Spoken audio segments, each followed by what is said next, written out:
வந்து தந்தூரி தான் வந்து நம்ம பண்ண போகிறோம். சிக்கன் தந்தூரி வந்து நாங்கள் மத்தியானமே வந்து மசாலா போட்டு வச்சாச்சு. இப்போ பாருங்கள், நம்ம வந்து அடுப்பில் தான் பண்ண போகிறோம். அடுப்பில் வந்து இங்கே பாருங்கள் ஃப்ரெண்ட்ஸ், நான் இதில் வந்து விறகுலாம் எதுவும் வைக்கல. இந்த மாதிரி கொட்டாங்குச்சி தான் வச்சுருக்கேன். இந்த கொட்டாங்குச்சி, அதுக்கப்புறம் மேலே இருக்கிற அந்த நார் எல்லாமே வச்சு தான் யூஸ் பண்ணுறேன். நம்ம இது மாதிரி ஒரு கம்பி வச்சுக்கலாம். உங்ககிட்ட என்ன கம்பி இருக்கோ வச்சுக்கோங்க. என்கிட்ட ஓவன் கம்பி இருந்தது, அதனால் ஓவன் கம்பி வந்து இதில் வந்து தண்ணியும் வச்சுக்கோங்க நீங்கள். ஏன்னா நம்ம இந்த அடுப்பு எரிக்கிறப்போ வந்து தண்ணி கண்டிப்பாக இருக்கணும். மசாலா பாருங்கள் ஃப்ரெண்ட்ஸ், நாங்கள் மத்தியானமே போட்டு வச்சுட்டோம். நீங்களாம் பண்ணுறதா இருந்தால் மத்தியானமே போட்டு வச்சுருங்க.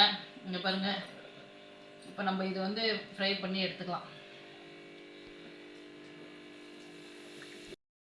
டீ வந்து ஸ்லோவாகவே வைங்க, ரொம்ப தன வைக்காதீங்க, கறிக்கு போயிடும். அது மேலே ஆயில் சேர்த்துக்கலாம். வந்து இது மாதிரி ஒரு இடுக்கி வச்சுக்கோங்க. இடுக்கி வச்சு இப்போ நம்ம வந்து திருப்பி போட்டுக்கலாம். இந்த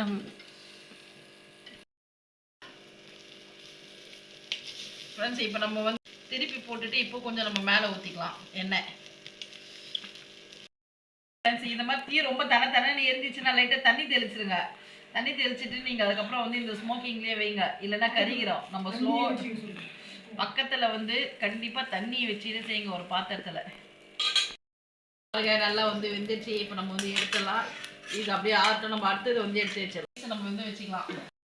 இங்கே பாருங்க, நம்ம வந்து எல்லா தந்தூரியுமே வந்து இந்த விறகடுப்பில் போட்டு பண்ணியாச்சு. ஆனால் நம்ம விறகு சேர்க்கல, கொட்டாங்குச்சி மட்டும்தான் நம்ம சேர்த்து பண்ணோம். இதில் என்னென்ன மசாலா வந்து போட்டிருக்கன்றது நான் நெக்ஸ்ட் வீடியோவில் சொல்கிறேன்.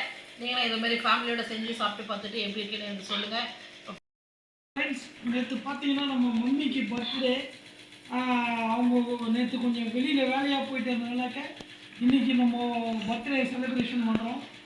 கேட்ரிங்லேருந்து பிரியாணிலாம் ஆர்டர் கொடுத்துருக்கோம். இன்னும் கொஞ்ச நேரத்தில் வந்துடும். இது வந்து கேட்ரிங்கில் கொடுத்தா ரொம்ப காஸ்ட்லின்றதுனால நம்ம வீட்லேயே பண்ணிட்டோம். ஒரு சிலர் பார்த்துட்டு இவ்வளோத்தையும் நீங்களே சாப்பிட்டீங்களான்னு கேட்பாங்க. இவ்வளோத்தையும் நம்ம சாப்பிட முடியாது, நம்ம மனுஷங்க தானே. ஏற்கனவே ஒரு தம்பி கேட்டார் கிருஷ்ண ஜெயந்தி வீடியோவில், இவ்வளோத்தையும் நீங்களே சாப்பிடுவீங்களான்னு. இவ்வளோத்தையும் நம்மலாம் சாப்பிட முடியாது, உங்களுக்கே தெரியல இல்லைங்களா.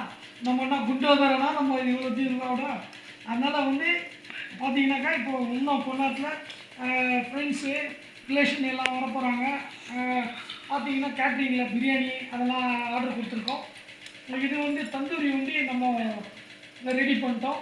Okay friends, thank you.